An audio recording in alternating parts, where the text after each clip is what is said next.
Assalamualaikum warahmatullahi wabarakatuh. Perkenalkan, nama saya M. Sofyan Ajumaidi dari kelas 12 TKRO 3, nomor absen 2. Di sini saya akan menjelaskan tentang diagnosis dan perbaikan sistem AC atau air conditioner.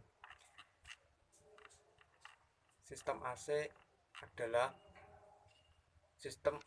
merupakan salah satu sistem pada mobil yang bertujuan agar pengendara dan penumpang merasa nyaman di dalam kendaraan. Prinsip pendingin pada sistem AC adalah terjadinya perubahan bentuk zat pendingin atau refrigeran dalam bentuk cair, uap air, dan gas. Perubahan ini terjadi karena sistem AC menggunakan beberapa komponen yang memungkinkan terjadinya perubahan tekanan dan temperatur. Proses pendinginan refrigeran pada sistem AC. Proses ini akan membuat keadaan di mana temperatur bahan pendingin atau refrigeran akan lebih rendah dari suhu sekitarnya sehingga dapat melepaskan tenaga panas dari udara di sekitarnya. Umumnya, alat pendingin atau refrigerator mengoperasikan refrigeran untuk menghisap panas udara di sekelilingnya. Proses pendinginan bahan pendingin atau refrigeran akan menyalurkan panas dari sisi temperatur rendah ke sisi temperatur tinggi. Bahan pendingin akan berubah dari cair ke gas pada tempat temperatur rendah dan dari gas ke cair di tempat temperatur tinggi. Bahan pendingin ini harus didapatkan secara mudah di bawah tekanan yang rendah. Fungsi sistem AC atau air conditioner pada mobil. Pada dasarnya, mobil sebagai kendaraan dituntut untuk memberikan keamanan dan juga memberikan kenyamanan bagi pengendara maupun penumpang. Salah satu bentuk kenyamanan yang ada pada mobil adalah adanya kondisi ruangan mobil dengan udara yang bersih dan sejuk. Untuk mewujudkan hal itu, maka pada mobil ditambahkan sistem AC. Fungsi sistem AC pada mobil antara lain: 1. Mengontrol suhu ruangan kabin kendaraan. 2. Mengontrol kelembapan udara. 3. Memberikan udara sejuk ke dalam ruang mobil. 4. Menyaring udara kotor sebelum masuk ke ruang mobil dan bersirkulasi. 5. Mencegah kondensasi embun pada kaca mobil pada saat udara lembab karena hujan. Komponen sistem AC. Komponen utama dari sistem AC antara lain sebagai berikut: 1. Kompresor. 2. Kondensor dan kipas.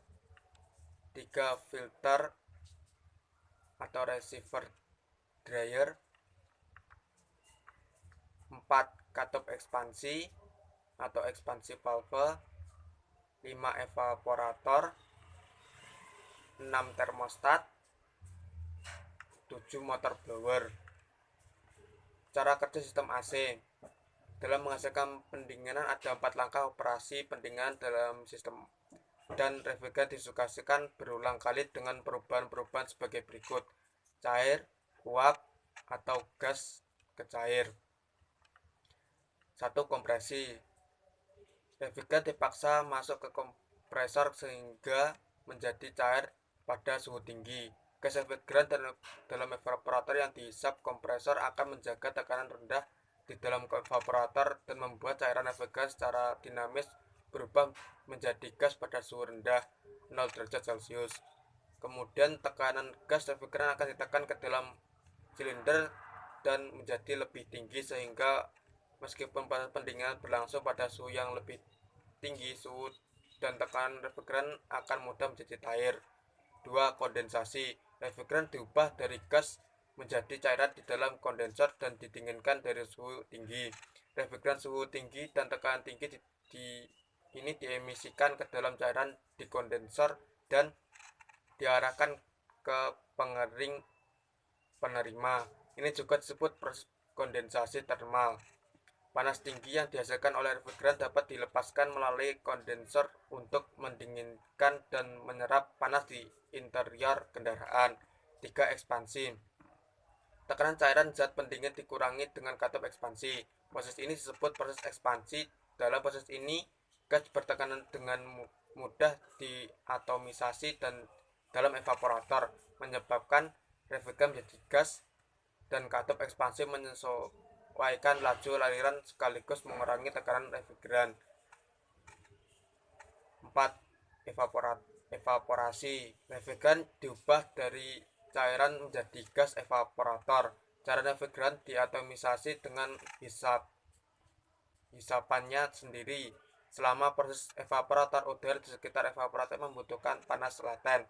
Udara melepaskan panas untuk mendinginkan dan mengalir ke dalam kendaraan melalui kipas pendingin sekaligus menurunkan suhu dalam ruangan. Cairan zat pendingin dipadu dari katup ekspansi ke evaporator dan kemudian secara bersamaan menjadi uap zat pendingin dan berulang kali berubah dari keadaan cair ke keadaan gas. Perubahan tekanan dan suhu lalu terkait, dan jika tekanan distal, suhu akan disesuaikan. Untuk fogging yang terjadi ketika suhu lebih rendah dari perubahan ini atau gas ke cair pada kondisi di atas, tekanan pada evaporator juga harus dijaga tetap rendah. Oleh karena itu, gas dari refrigeran yang telah dikabutkan harus dikurangi secara kontinu agar dapat dihisap oleh kompresor untuk meninggalkan evaporator. Sekian presentasi dari saya, bila ada kurangnya dan kesalahan kata mohon maaf. Saya akhiri. Wassalamualaikum warahmatullahi wabarakatuh.